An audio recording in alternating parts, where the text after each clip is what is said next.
चिड़िया और उसकी बेटी लालू और लाली के साथ अपना पुराना जंगल छोड़कर एक नए जंगल की तलाश में निकले हुए थे। लालू भैया, क्या हुआ? आपने हमें रास्ते में क्यों रोक लिया? अगर हम ऐसे ही रुकते रहे तो हमें देर हो जाएगी। चिड़िया बहन, मुझे बहुत तेज भूख लगी है। क्या तुम्हारे पास खाने के लिए कुछ है? लालू भैया, मैं जो दाना साथ लेकर आई थी वो रास्ते में किट्टी ने खा लिया था, इसलिए अभी मेरे पास कुछ भी नहीं है। चिड़िया बहन, भूख तो मुझे भी लगी है। हम सब ऐसा करते हैं, यहाँ से दाना ढूंढकर खा लेते हैं और बाकी का सफर बाद में कर लेंगे। ऐसा बोलकर लालू और लाली दोनों दाने की खोज में चले जाते हैं। मम्मा, जब तक लालू अंकल और लाली आंटी दाना लेने गए हैं, तब तक हम भी खाने के लिए कुछ ढूंढ लेते हैं।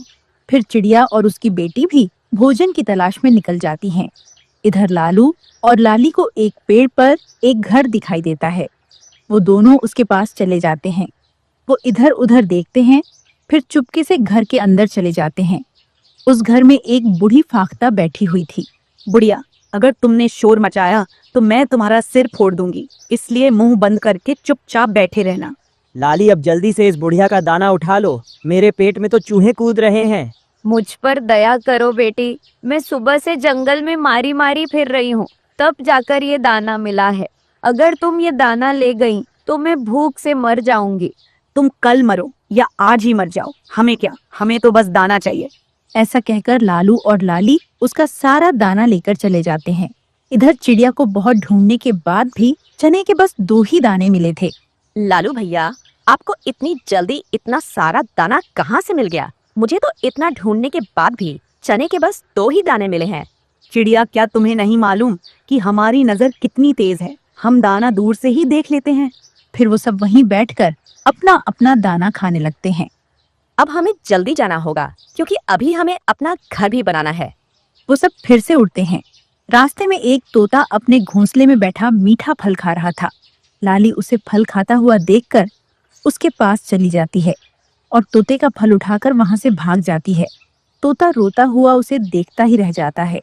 इतनी मुश्किल से मुझे एक ही फल मिला था और वो भी ये दुष्ट कौवी लेकर भाग गई। अब मैं क्या खाऊंगा? चिड़िया और उसकी बेटी तो आगे उड़ते हुए जा रहे थे, उन्हें तो कुछ पता ही नहीं चलता। इधर लालू और लाली तोते से छीना हुआ फल मजे से खाते हैं और फिर से उड़ने लग जाते हैं।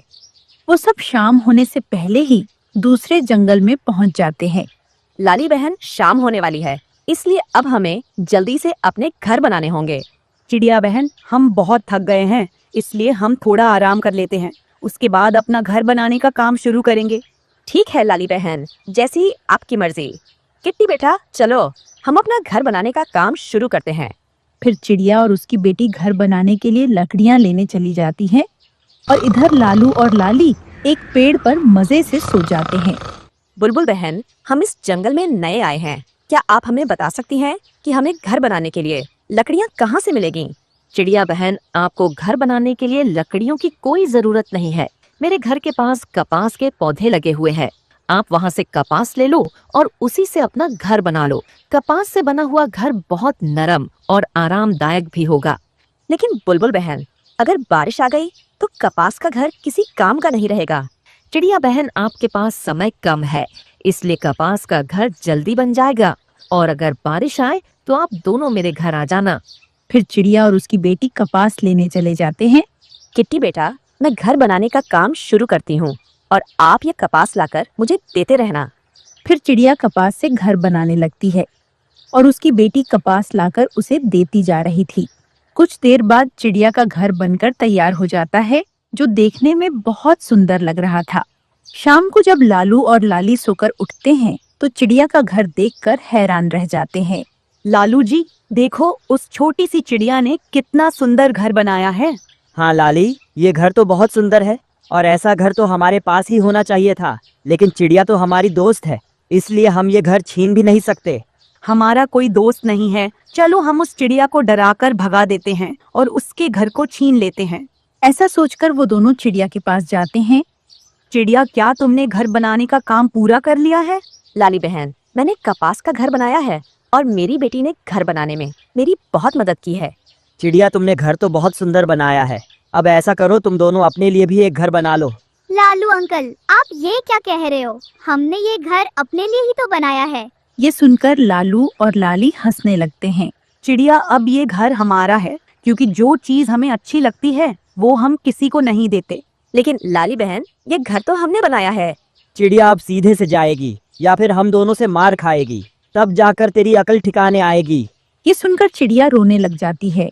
मुझे लगता था कि तुम दोनों मेरे दोस्त हो। मैं ये भूल गई थी कि जो बुरा होता है वो कभी नहीं सुधरता। तुम दोनों बहुत बुरे हो और तुमने जो हमारे साथ किया है, भगवान उसकी सजा तुम्हें जरूर देगा। ऐसा कहकर चिड़िया अपनी बेटी को लेकर वहां से चली जाती है। इधर लालू और लाली चिड़िया के घर के अंदर जाकर बैठ जाते हैं।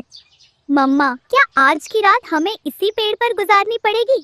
हाँ किट्टी बेटा, आज की रात हम यहीं रुकेंगे और जब सुबह होगी तब हम अपने लिए नया घर बना लेंगे।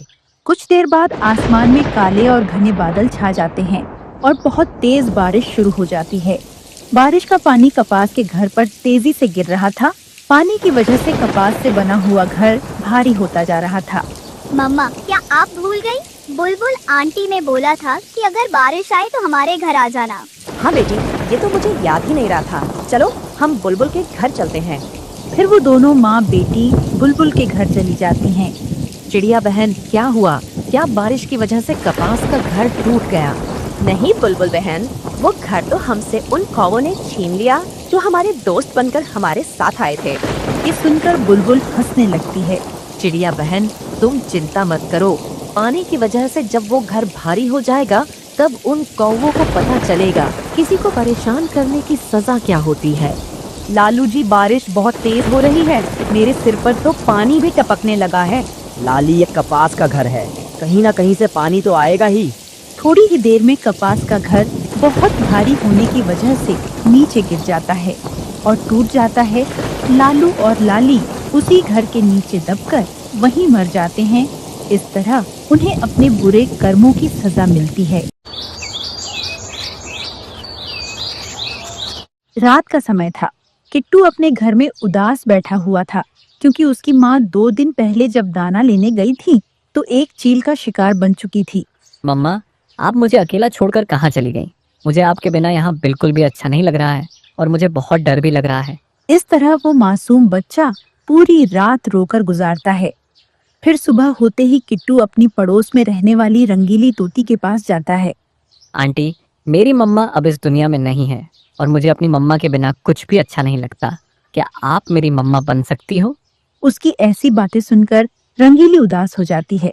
किट्टू बेटा, मैं आपकी मम्मा कैसे बन सकती हूँ? क्योंकि जो माँ जन्म देती है वही सच्ची माँ होती है। कोई दूसरी माँ उसकी जगह नहीं ले सकती। आंटी, आप मेरे घर में रह लेना, मुझे रात में बहुत डर लगता है। प्लीज आप मेरी मम्मा बन जाओ, मैं आपके लिए मीठे फल भी ले आया करूँगा। मेरा भी एक बेटा है और मैं अपने बेटे को छोड़कर आपके साथ कैसे आ सकती हूँ? जैसे आपको अकेले डर लगता है वैसे ही मेरे बेटे को भी डर लगता है। फिर किट्टू उदास होकर वहां से चला जाता है। कुछ दूर बैठी लाली कौवी उनकी बातें ध्यान से सुन रही थी। वो जल्दी से अपने घर जाती है और अपने पति लालू को सारी बात बता देती है। मैंने अच्छे से सुना था, वो बच्चा कह रहा था कि जो उसकी माँ बनेगी वो उसे अपने घर में रखेगा और उसके लिए दाना और मीठे फल भी लेकर आएगा। लाली, हमारे पास तो रहने के लिए घर भी नहीं है और उस चिड़िया का तो पक्का और मजबूत घर है। क्या उस बच्चे को माँ के अलावा एक बाप की भी जरूरत है? लालू जी, तुम चिंता मत करो, वैसे भी तुम्हें मेरे साथ ही रहना है। जहाँ मैं जाऊंगी तुम्हें अपने साथ ले जाऊंगी। फिर वो दोनों उस बच्चे के पीछे चले जाते हैं। किट्टू नदी पर बैठा हुआ रो रहा था। कोई भी मेरी मम्मा बनने के लिए तैयार नहीं है। अब मैं किसे मम्मा बोलूँगा, किसके साथ बातें करूँगा और रात में किसके साथ सोऊंगा? तभी लालू और लाली वहां आ जाते हैं। किट्टू बेटा, तुम चिंता मत करो, अब मैं आ गई हूँ और मैं तुम्हारी माँ बनने के लिए तैयार हूँ। मैं अपने बेटे के साथ उसके घर में रहूंगी और मेरा बेटा अपनी माँ के लिए दाना और मीठे फल भी लाया करेगा। बेटा, आपको अपनी माँ के साथ पापा भी मिल गए हैं, अब मैं भी तुम्हारे साथ ही रहा करूँगा। क्या आप दोनों सच बोल रहे हो? क्या मुझे सच में मम्मा और पापा दोनों मिल गए हैं? हाँ बेटा, ये सच है। आज से हम दोनों ही तुम्हारे मम्मा पापा हैं। मम्मा, ये सुनकर मुझे बहुत खुशी हो रही है। चलो अब हम अपने घर चलते हैं। इस तरह वो दोनों किट्टू के माँ और बाप बनकर उसके घर चले जाते हैं। बेटा, ये इतना सारा दाना क्या तुमने हमारे लिए जमा किया है? नहीं मम्मा, ये दाना तो मेरी मम्मा ने मरने से पहले बरसातों के लिए जमा किया हुआ था। लेकिन बेटा, इस बार हमारे जंगल में बरसात का मौसम नहीं आएगा, इसलिए हम सब मिलकर ये दाना खा लेते हैं। फिर लालू और लाली बारिशों के लिए जमा किया हुआ वो दाना खाने लगते हैं। कुछ देर बाद रात हो जाती है और किट्टू अपनी नई मम्मा से बोलता है, मम्मा, मेरा आज कहानी सुनने का मन हो रहा है। आप मुझे कोई कहानी सुना दो और आज मैं आपके पास ही लेटूंगा। बेटा, मैं अभी आपकी नई मम्मा बनी हूँ, इसलिए मुझे अभी कहानियाँ नहीं आती। मैं आपको थोड़े दिनों बाद कहानियाँ सुनाया करूँगी। फिर किट्टू लाली की बात मानकर सो जाता है। किट्टू की मम्मा, अब तो हम रोजाना मजे से भोजन खाएंगे। हमारा बेटा किट्टू हमारे लिए भोजन लाया करेगा। हाँ किट्टू के पापा, ये चिड़िया का बच्चा कितना पागल है। इसको ये नहीं पता कि एक कौवा और कौवी भला इसके मम्मा पापा कैसे बन सकते हैं। सुबह होने पर जब किट्टू उठता है तो लालू और लाली मजे से सो रहे थे। फिर किट्टू अपने घर से दाना लेने के लिए निकल जाता है। बहुत ढूंढने के बाद उसे एक मीठा फल मिल जाता है। बेटा, आप ये फल यहीं खा लो। आप इसे घर लेकर क्यों जा रहे हो? मैं ये मीठा फल अपने लिए नहीं बल्कि अपनी मम्मा के लिए लेकर जा रहा हूँ। लेकिन बेटा, आपकी मम्मा तो मर चुकी है। आंटी, अब लाली कौवी मेरी नई मम्मा बन गई है। वो मुझे बहुत प्यार करती है और मेरे साथ मेरे घर में ही रहती है, इसलिए अब मुझे रात में डर भी नहीं लगता। लेकिन कोई ऐसे किसी की माँ कैसे बन सकता है? जो प्यार हमें जन्म देने वाली माँ देती है वो कोई और नहीं दे सकता। आंटी, कुछ भी हो, अब वो ही मेरी मम्मा है और मैं अपने बेटे होने का फर्ज निभा रहा हूँ। फिर किट्टू वो मीठा फल लेकर अपने घर चला जाता है। मम्मा, देखो आज मैं आपके लिए मीठा फल लेकर आया हूँ। बेटा, ये मीठा फल मुझे बहुत पसंद है। क्या आपने भी मीठा फल खा लिया था? किट्टू को बहुत मुश्किल से एक ही फल मिला था, इसीलिए वो झूठ बोलता है। हाँ मम्मा, मैंने फल खा लिया था। मुझे 2 फल मिले थे, एक मैंने खा लिया और एक आपके लिए ले आया। फिर लाली वो मीठा फल खा लेती है। ऐसे ही दिन बीतते गए और किट्टू उनके लिए बहुत सारे फल और दाना लेकर आया करता, लेकिन वो दोनों तो लालच की वजह से बस दिखावे के मम्मा पापा बने हुए थे।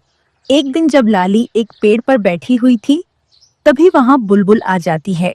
लाली, उस छोटे बच्चे को तुम कभी धोखा मत देना। वो तुमसे अपनी माँ की तरह प्यार करता है। उस दिन उसे एक ही मीठा फल मिला था। मैंने उसे खाने के लिए बोला तो उसने नहीं खाया और तुम्हारे लिए लेकर चला गया।